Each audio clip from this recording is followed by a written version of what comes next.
안녕하세요. 신한은행의 오건영 팀장입니다. 내년에도 이런 좀 변동성 높은 장은 이어질 거라고 좀 보고 있는데요. 가장 큰 이유는 시장이 조금은 중앙은행하고의 동상이몽이 여전히 좀 강하다라는 생각을 하고 있습니다. 왜냐하면 시장 입장에서는 빠르게 이 인플레이션이 끝나고 빠르게 지금의 높은 금리가 완화가 되어야 그래야 이제 편안한 흐름을 가져갈 수가 있거든요. 다만 중앙은행의 목적은 지금의 인플레이션을 완전히 제압을 하는 게 목표일 겁니다. 마치 의사와 환자의 관계하고 똑같은데요. 환자는 그런 것 같아요. 어떻게든 빨리 나가고 싶죠. 근데 의사는요, 조금이라도 더 잡아가지고 확실하게 발본색원, 병을 확실하게 발본색원 한 다음에 내보내고 싶죠. 그러니까 중앙은행 같은 경우는 지금 의사하고 똑같습니다. 인플레이션이라는 병을 확실하게 잡고 싶은 거고요. 그 다음에 시장이라는 환자는 너무 고통스러우니까 하루라도 빨리 나가고 싶은 거죠. 그러면 약간 제 몸의 증상이 나아지는 것 같으면 시장에서는 어떻게 하냐면 나갈 날이 얼마 못지 않았다 이거고, 중앙은행 입장에서는 나아지는 건 맞는데 조금만 더 신중하게 바라보자 이런 입장을 가져오게 됩니다. 그럼 시장은 항상 나갈 것이다 라고 다음 주면 나가는 거 아니야 이런 기대를 했다가 아니래, 또 나가는 거 아니야 아니래, 이런 일을 반복하게 되거든요. 그러면은 사실상 이렇게 자산시장이 한번 뜨거워졌다가 아니래, 뜨거워졌다가 아니래, 이런 것들이 금리나 환율이나 자산시장 이런 데서 좀 내년에도 마찬가지로 좀 공통적으로 나타나게 되지 않을까, 그렇게는 보고 있습니다. 기준금리를 동결했다는 것도 물론 중요하지만 기준금리 동결 이면에서 한국은행에서 어떤 부분에 방점을 두고 있는지 그걸 좀 찾아볼 필요가 있어요. 일단 한은 총재 코멘트에서 사실 보시면요, 한은에서는 보면은 금통위원이 6분이 계시고 한은 총재께서 여기에서 이제 캐스팅 보트를 행사합니다. 그래서 7표가 있는 거잖아요.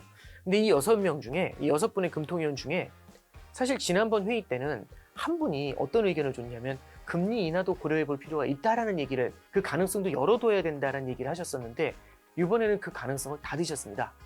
그리고 이제 그 한국은행 총재 코멘트 중에 어떤 게 있냐면 지금 전 세계 중앙은행들을 딱 만나봐도 사실 시장이 기대하는 것만큼 중앙은행이 그렇게 낙관적으로 보고만 있지 않다라는 얘기를 하시면서 다소 좀 앞서가는 거 아니냐, 이제 이런 코멘트가 나오는데 저는 이런 부분들을 좀 눈여겨볼 필요가 있고요. 인플레이션에 대해서 중앙은행은 지금 성급하게 인플레이션과의 전쟁에서 승리했다 이렇게 선언하고 있는 단계는 아닙니다. 근데 시장이 조금 앞서가고 있는 거죠. 그래서 우리가 이제 인플레이션이 끝났다 이렇게 선언한다는 것 자체가 다소 좀 성급한 면이 있지 않나, 그런 생각을 해보게 됩니다.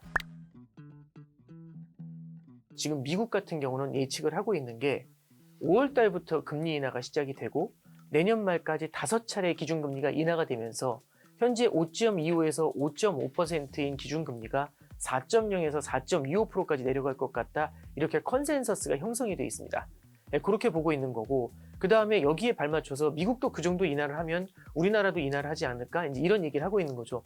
저 역시 내년에 기준금리 인하 가능성은 열어둘 필요가 있다고 생각을 합니다. 근데 이제 한 가지 말씀드릴 게 뭐냐면 시장이 원하는 것만큼 중앙은행이 기준금리 인하를 할 수 있을까, 여기에 대해서는 퀘스천 마크를 가져볼 수 있다는 거죠. 이제 예를 들어 이런 거죠. 시장이 원하는 것만큼 기준금리를 마구 인하하게 되면은 자산시장은 더욱더 뜨거운 모습을 보이게 되고요. 이런 것들은 오히려 실물경제의 소비를 갖다가 자극을 하면서 소비가 늘어나니까 수요가 늘고 이게 다시 인플레이션을 다시 한번 자극하는 그런 문제로 이어질 수가 있습니다. 그러면 중앙은행 입장에서는 기준금리 인하와 같은 일정 부분의 경기 부양을 하더라도요, 무언가 시장이 기대하는 것보다는 조금 덜 진행해 줄 필요가 있겠죠. 그러면 이 얘기는 뭐냐면 시장이 기대하는 것보다는 기준금리 인하가 늦게 시작이 될 것 같고요, 시장이 원하는 것보다는 기준금리 인하의 횟수가 줄어들 것 같다는 얘기죠. 그래서 몇 월 달에 합니다 이런 것들은 사실 시기를 맞춘다는 건 넌센스인 것 같고요, 그것보다 중요한 거는 시장이 기대하는 것보다는 늦게, 시장이 원하는 것보다는 적게, 이게 내년의 기준금리 인하의 가이드라인이 되지 않을까. 이게 자산시장의 반응이 좀 더디다라는 말씀보다는요, 그러니까 예를 들어서 똑같은 금리인데 4.3%를 기록했었던 게 지난 7, 8월이었거든요. 그때 당시에 자산 가격의 수준하고 지금의 자산 가격의 수준을 보면은 훨씬 더 높습니다. 그 얘기는 뭐냐면 똑같은 4.3%에 대해서 지금 똑같은 금리이긴 합니다만 자산시장이 지금 더 긍정적으로 바라보고 있다라는 거죠. 그럼 이제 여기서 이제 그 원인을 찾아보면은 간단한 것 같습니다. 똑같은 산의 높이를 갖다 오르내리는데도 올라갈 때 그 높이하고 내려올 때 그 높이는 다르죠. 왜냐하면 올라갈 때는 아직도 가야 될 길이 멀다라는 생각을 하고 있는 거고, 내려올 때 이제 내려갈 일만 남았다고 생각을 하니까 똑같은 위치를 지나가더라도 그 마음가짐이 다르겠죠. 그러니까 정상에 올라갔다 그 길로 내려온다고 생각해 보시면 똑같은 지점에서 사람이 느끼는 심리가 다르게 느껴질 수 있지 않습니까? 그러다 보니까 자산시장에서도 똑같은 4.3%의 금리지만 올라갈 때 느꼈던 그 부담감보다는 내려올 때는 홀가분하다고 느끼니까 자산시장이 보다 이 금리의 상승에 대해서 더 둔감하게 반응을 하고 있는 거겠죠. 근데 만약 이런 거죠. 사실 이제 방금 전에 등산의 비유를 해드렸지만은 만약에 지금의 금리가 내려오는 현상이 계속되는 게 아니라 일시적으로 금리가 살짝 내려온 정도? 다시 뛰어 올라갈 가능성이 있다면 어떻게 될까요? 그러면 시장이 느끼는 거는 앞으로 계속해서 내려올 거라는 이런 기대가 굉장히 크지 않습니까? 이런 기대가 무너지게 되면은 시장이 여기에 대해서는 다소 두렵게 생각을 할 수가 있게 된다는 겁니다. 앞서 제가 변동성이 높은 장이라는 말씀을 드렸었는데요. 이 변동성이 높다는 건 뭐냐면은 결국에는 시장에서는 이제 내려갈 것만 남았어 라고 하는 거고, 중앙은행에서는 신중하게 봐야 돼, 아직은 올라갈 가능성들도 염두에 둬야 돼, 이렇게 하니까 이 둘 간의 동상이몽이 있습니다. 그래서 중간중간 이 동상이몽이 깨질 때마다 방금 전에 말씀드렸던 그 똑같은 수준의 금리, 여기에 대해서 시장이 조금 더 다른 프라이싱을 하게 되지 않을까, 그렇게 생각을 합니다. 이제 일본 엔화 같은 경우는 가장 중요한 게요. 일본의 국채 금리를 좀 바라보실 필요가 있고, 그 일본의 국채 금리와 미국의 국채 금리 차이, 요걸 보시는 게 첫 번째입니다. 왜냐하면 일본은요, 지금 국채 금리를 1%에 딱 막아놓고 있거든요. 그 위로 살짝 열어준다고는 하지만 일본 중앙은행은 1%에서 너무 많이 올라가는 걸 원하진 않는 것 같습니다. 그러면 금리가 너무 세게 올라가는 것은 어떻게든 눌러주려고 하는 게 1번이고요. 그럼 어떻게 눌러주느냐? 장기 국채를 사들이면서 장기 국채 시장에 돈을 투입을 시켜주니까 돈의 공급이 늘면서 해당 시장에서는 금리가 내려가게 되겠죠. 그래서 장기 국채를 마구 사줍니다. 그럼 뭘로 사주느냐? 일본 중앙은행이 돈을 찍어가지고 사주게 되거든요. 그럼 돈을 찍게 된다는 얘기는 엔화의 공급이 늘어난다는 얘기죠. 그럼 엔화의 공급이 늘어나니까 이게 반대 사이드에서는 엔화의 약세를 야기를 하게 됩니다. 그래서 일본의 금리가 걷잡을 수 없이 올라가잖아요. 그러면 엄청난 엔화를 투입을 해가지고 이 금리가 상승하는 걸 눌러줘야 됩니다. 그럼 엔화의 투입 때문에 엔화가 약세를 보이게 되지 않습니까? 그럼 환율이 뛰면서 방금 말씀하셨던 것처럼 엔약세에 대한 심려가 커지게 되죠. 근데 다음으로 보실 게 뭐냐면, 이 엔약세가 나타나게 됐었을 때 그럼 일본에서는 어떤 문제가 생기느냐? 수입 물가가 올라가는 문제가 생깁니다. 그러면 기시다 내각 하에서 인플레이션이라는 압력이 워낙 크니까 인플레이션 압력이 정치적인 리스크로도 이어질 수가 있거든요. 그러면 어떻게 해서든지 이 인플레이션 압력을 잡기 위해서 노력을 해야 될 겁니다. 그럼 인플레이션을 갖다가 제압하기 위해서는 두 가지가 있거든요. 금리를 다시 올리거나 아니면은 엔화를 강세로 만들거나, 이렇게 해줘야 되거든요. 근데 지금 금리가 올라가는 걸 막고 있으면서 나온 엔화의 약세지 않습니까?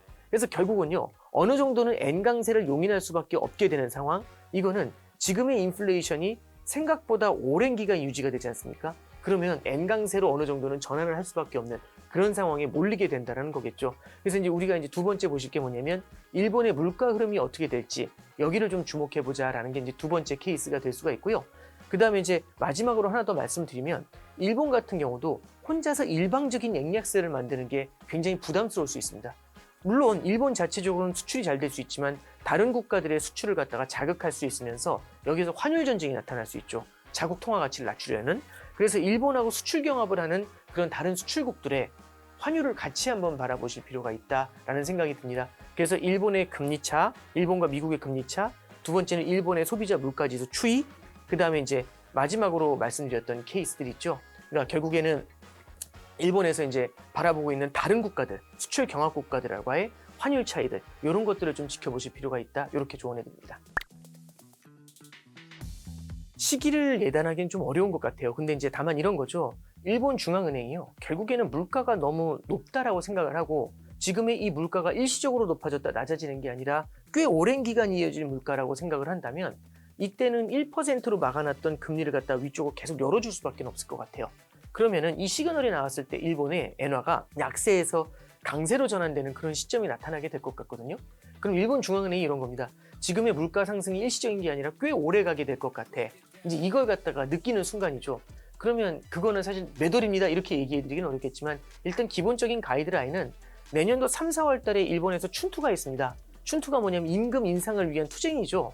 그래서 이제 기업들을 통해 가지고 이제 춘투를 하게 됐었을 때 일본의 임금이 올라가게 되면은, 임금이라는 건 한 번 올라가면 잘 안 내려오거든요. 그래서 이런 것 때문에 지금의 인플레이션은 쉽게 안 사라지겠구나, 이런 확신이 들게 되면은 그때는 어느 정도 엔 강세의 페달을 갖다 밟게 되지 않을까. 열려 있다고 생각하고요. 근데 이제 일각에서는 굉장히 심각한 경기 침체까지 말씀하시는 분들도 계시는데 그 정도까지는 아닐 것 같아요. 근데 이제 경기 침체 가능성이 열려 있다는 거는 어떤 케이스를 말씀드리냐면 이런 겁니다. 실물 경제의 체력이 생각보다 탄탄한 거죠. 그러니까 미국 중앙은행에서는 체력이 못 버틸 줄 알았는데 잘 버텨주니까 이때는 성장이 버텨주면 그때는 물가를 잡기 위해서 금리를 많이 올려도 되거든요. 그러다 보니까 지금 금리가 굉장히 높은 수준으로 올라와 있는 겁니다. 그럼에도 불구하고 잘 견디지 않습니까? 그럼 추가로 기준금리를 올릴 수도 있거든요. 근데 가끔 이런 때가 있어요. 예를 들어서 A라는 이제 학생이 있는데 이 학생이 고등학생입니다. 근데 고등학생인데 원래는 20kg 정도 들면은 맥스거든요. 근데 이 학생이 얘기를 한 거죠, 제가. 이 학생이 30kg를 들고 10분을 버티면 1,000만 원을 줬다. 이렇게 얘기한 거죠. 그럼 이 학생은요, 자기 캐파를 넘어섰는데 얼굴이 빨개져가지고 계속해서 이걸 들고 있는 겁니다. 그럼 그걸 보면서, 멀쩡하네? 이렇게 생각하면서 저 학생은 30kg도 들 수 있는 학생이야. 이렇게 판단하면 별로 안 좋죠. 나중에 누워버릴 거지 않습니까? 그러면 어쩌면 지금의 자산 시장이요, 향후에 있을 미래에 있을 금리 인하를 예상하면서 굉장히 탄탄하게 자산 가격이 오르면서 실물 경제도 탄탄하게 버텨주는 것일 수도 있죠. 그럼 이제 그걸 바라보면서 지금의 높은 금리를 더 인상을 하거나 오랜 기간 유지하게 됐었을 때는 이런 것들이 이제 경기 침체의 가능성을 높일 수 있는 요인들입니다. 그건 누구도 알 수는 없겠지만 중앙은행 입장에서도 오판을 할 수가 있다는 얘기죠. 멀쩡한 줄 알고 높은 금리를 유지했는데 알고 보니까 그게 이를 악물고 버틴 거였다면 생각보다 실물 경제의 침체가 조금은 더 나타날 가능성을 높일 수가 있겠죠. 일단 첫 번째 말씀드리고 싶은 거는 40년 만의 인플레이션이거든요. 물론 인플레이션이 사라져간다 이렇게 얘기를 하지만 이 인플레이션이 생각보다는 끈질길 것 같아요. 40년 만의 인플레이션이라는 건 40년 동안은 못 보던 거지 않습니까? 그럼 우리가 뭔가 투자를 할 때 지난 40년의 패턴을 보면서 투자를 하면 지금의 인플레이션을 해석할 방법이 없는 겁니다. 그런데 이제 사람들은 그런 거죠. 지난 10년간의 흐름을 보면서 이 정도면 사면 올라, 이제 이런 생각으로 해서 이제 투자하는 경우들이 있잖아요. 이런 경우가 의외로 패턴이 바뀌게 되는 경우들이 있습니다. 우리가 오히려 그 40년 이전의 것들을 갖다가 우리가 조금 더 검토를 해볼 필요가 있는 거죠. 그런데 대신에 이걸 생각을 안 하고 지난 40년간의 패턴을 가지고 딱 무조건 투자를 한다? 그래서 과거 패턴에 의존해 가지고 쏠림 투자를 하는 케이스들 있죠. 이런 데에 대해서는 철저한 경계가 필요하다는 게 1번입니다. 두 번째는요, 어쩌면은 굉장히 좀 부진했었던 자산일 수도 있지만 이런 자산들 중에서 우리가 무언가 안전자산이라고 해야 될까요? 다양한 리스크를 갖다가 해지할 수 있는 자산들을 넓게 펼쳐가는 것도 필요한 것 같습니다. 대표적인 예로 지정학적 불안이 굉장히 심했을 때는요, 금과 같은 자산들이 탁탁 튀어오를 때가 있거든요. 그럼 우리 포트폴리오에 전액은 아니지만 이런 우리가 예상하지 못했었던 지정학적 불안이 나타났을 때 이를 해지하는 차원에서 금을 조금 포트폴리오에 담아두는 전략, 이런 것들은 좀 필요할 수 있지 않나 그렇게 생각합니다. 이번 재테크 박람회에서는요, 내년의 이슈에 대한 말씀을 좀 전해드려 볼까 합니다. 내년의 이슈를 볼 때는요, 내년이 독립적으로 존재하는 게 아니죠. 지난 2년여 동안 이어져 왔었던 고금리, 고물가, 강달러 이런 흐름들이 내년에도 이어질 수 있을지에 대한 이런 이슈들에 대한 철저한 점검이 필요할 것 같습니다. 그래서 금리나 환율이나 물가 이런 데에 대한 흐름을 좀 보려고 하고요. 최근에 보면 이스라엘 하마스 전쟁처럼 우리가 예상하지 못했었던 지정학적인 리스크들이 불거지고 있지 않습니까? 이런 것들이 실제로 우리의 투자에는 어떤 영향을 줄지, 그리고 굉장히 개괄적으로 봤었을 때 우리는 어떤 분산 투자를 하는 게 효과적일지 이런 데에 대한 조언을 좀 드려보도록 하겠습니다. 감사합니다.